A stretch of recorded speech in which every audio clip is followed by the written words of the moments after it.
এখন আর্টিফিশিয়াল ইন্টেলিজেন্সের যুগ, অর্থাৎ এআইয়ের যুগ। এই যুগে যদি কারো কম্পিউটার জানা না থাকে অথবা তথ্য প্রযুক্তি জানা না থাকে, সেই অনেক পিছিয়ে। দর্শক, একটু আপনাদেরকে জানিয়ে রাখতে চাই, রাঙ্গুনিয়া উপজেলার ঐতিহ্যবাহী রাজানগর ও ইসলামপুর ইউনিয়নের প্রত্যন্ত অঞ্চলের পিছিয়ে পড়া জনগোষ্ঠী এবং শিক্ষার্থীদের তথ্য প্রযুক্তি নির্ভর গড়ে তুলতে দীর্ঘ 15 বছর পূর্বে প্রতিষ্ঠিত হয়েছে রানীরহাট বাজারে আইসিএমটি কম্পিউটার একাডেমি। পরিচালক শিহাবুদ্দিন খালেক দীর্ঘ 15 বছর পূর্বে অর্থাৎ 2009 সালে পিছিয়ে পড়া জনগোষ্ঠীকে তথ্য প্রযুক্তি নির্ভর গড়ে তুলতে প্রতিষ্ঠা করেছেন আইসিএমটি কম্পিউটার একাডেমি।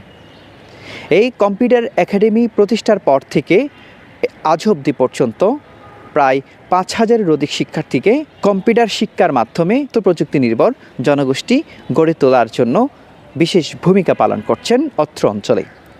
আজ আইসিএমটি কম্পিউটার একাডেমির শর্ট কোর্স পরীক্ষা অনুষ্ঠিত হচ্ছে। দর্শক, আমি যেখানে দাঁড়িয়ে আছি এটি হচ্ছে রাঙ্গুনিয়া উপজেলার ঐতিহ্যবাহী রাজানগর রানীহাট ডিগ্রি কলেজ মাঠে। আজকে কলেজ হলে অনুষ্ঠিত হচ্ছে আইসিএমটি কম্পিউটার একাডেমির শর্ট কোর্স পরীক্ষা। এই পরীক্ষায় প্রায় শতাধিক শিক্ষার্থী অংশগ্রহণ করেছেন। প্রতি বছর এইভাবে শিক্ষার্থীদের অংশগ্রহণের মাধ্যমে কম্পিউটার একাডেমির শর্ট কোর্স পরীক্ষা সম্পন্ন হয়। প্রতি বছর শত শত শিক্ষার্থী আইসিএমটি কম্পিউটার একাডেমি থেকে কম্পিউটার প্রশিক্ষণ নিয়ে বর্তমানে দেশ প্রবাস এবং সরকারি এবং বেসরকারি সহ বিভিন্ন প্রতিষ্ঠানে কর্মরত আছেন। আইসিএমটি কম্পিউটার একাডেমি ইতিমধ্যে রাঙ্গুনিয়া উপজেলায় ব্যাপক সুনাম কুড়িয়েছেন।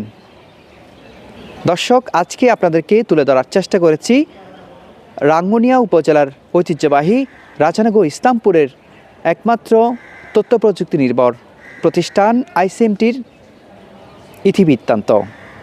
রাঙ্গুনিয়া উপজেলার ঐতিহ্যবাহী রাজানগর রানীহাট ডিগ্রি কলেজ থেকে তৈবুল ইসলাম,